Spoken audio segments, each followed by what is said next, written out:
In this video, I'm going to work through what some of these different graphs are.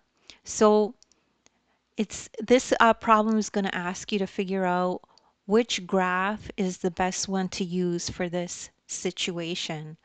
So if we have a problem like this that says, what type of graph would you use to show drink preferences of the class? So in a classroom. So 1/6 like Diet Cola, 1/4 like iced tea, 1/6 like root beer, 1/12 like cola, 1/4 like lemonade, and 1/12 like fruit punch. So what's the best way that you could show this data in a graph? Would it be stem and leaf plot, line graph, circle graph, or a pictograph? So I'll tell you the answer. Circle graphs are the best graphs to show percents, fractions, or parts of a whole.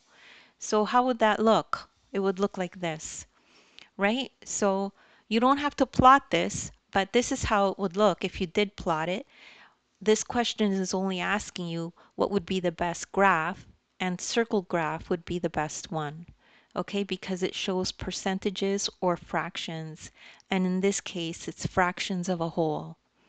And you can easily see how much different people like different drinks. Okay, so that's the end of that, and if you don't understand it, just rewatch the video.